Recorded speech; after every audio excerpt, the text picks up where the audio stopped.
Hello and welcome to Red Panda of Destiny, here for the first episode of our series covering the best album from every year, going back to 1971. We are, of course, starting with 2019 and Sabaton's The Great War. Arguably the best album of the decade, in my opinion, so a lot of hype. Also, it has an advantage over almost every album we'll be covering in that it has count them, four different versions. Sabaton really went nuts on this one on bonus content. But for the whole of this series, we'll be doing sort of an aggregate positive or negative for each album, most likely positive. Basically, each album will get positives for the album as a whole.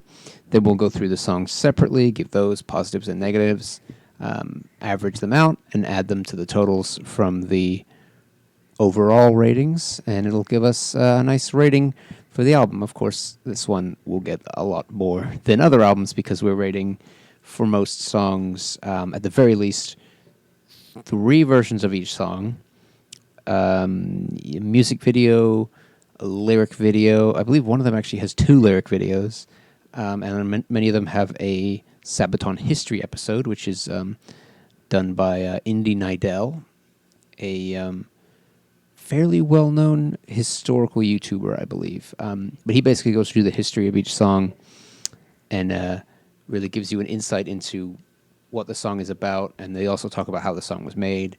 It's pretty good viewing if you're a Sabaton fan. But let's jump straight into the album as a whole. Our first positive here, the album artwork. I mean, that's a detailed cover. I can actually get rid of the words there. I mean, there's so much going on. I mean, you can see all the death and destruction of general trench warfare. You can see some tanks. You can see fighter planes up in the sky. I especially think the skulls are a nice touch, kind of representing the large loss of life, the great loss of life, you might say, from World War One. Because, of course, this album is about World War One. It is technically a concept album. But our second positive is for the first bonus edition of the album, the History Edition, which is essentially, they have a little narration at the beginning of each track that kind of sets the tone, gives you some historical facts. I actually have a little clip here so you can hear what the narrator sounds like. Passchendaele, 1917. No man's land.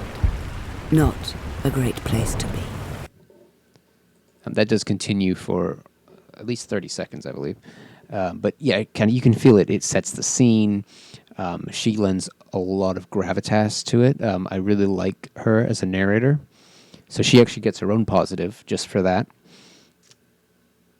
But that brings us on to the soundtrack edition, or the soundtrack to the Great War, as Sabaton call it, which is basically a movie soundtrack style version of the album. It's a cool idea, though it is most certainly the weakest of the bonus editions. But I mean, it is kind of a soundtrack. It's supposed to be in the background, so it's not really the only thing that should be viewed with it. Though, of course, there's nothing else to view it with, unless somebody wants to make a movie about it using that. That would be really cool, but it'd be kind of complicated as well. But what I do like about it is Sabaton use it very well at their concerts, because instead of that random DJ playing random metal songs thing you get at most concerts, now at a Sabaton concert you get the soundtrack edition of this album. Of course, they've only done one tour since the album came out, the Great Tour, appropriately named, but it really adds to the atmosphere of the show, and kind of gives you, it kind of lets you hear the song before you started the concert. I really like that. And then we have another positive for the History Channel edition, which is narrated by Indy Nidell of Sabaton History. I'm sure he does a great job, though I wouldn't know, because the only way to get that album is to be a fairly high-tier Patreon of the Sabaton History YouTube channel. But fair enough, give him something special for I believe it's like $60 a month or something. It's a considerable amount of money to give to a YouTube channel, so I think it's fair. Then I'll go positive for general production. They do a great job producing their albums. For at least the past, I'd say 3 or 4 albums, Sabaton has been on top of their game with production. There's a lot of layers, orchestras, and synthesizers, and it really works to produce highly produced albums that are a step above the average power metal band, which is definitely commendable. And then we have a positive for the general vocals by Mr. Joachim Baroden, Sabaton's long-running vocalist. I've heard him described as the new Bruce Dickinson, though he's more of what I call a character vocalist than a skilled vocalist. He has a lot of character. He has a decent amount of skill, but the character is the thing that sells it. He's kind of like, I guess, a cross between Lemmy and Bruce Dickinson would be a better description, but the Bruce Dickinson comparison is also because of his stage presence, because he is a great frontman. But here's the little clip. Where demon lies, I'm paralyzed, my brother's eyes are gone, and he shall be buried here, nameless marks his grave. But it's that sort of gruff, completely unique style.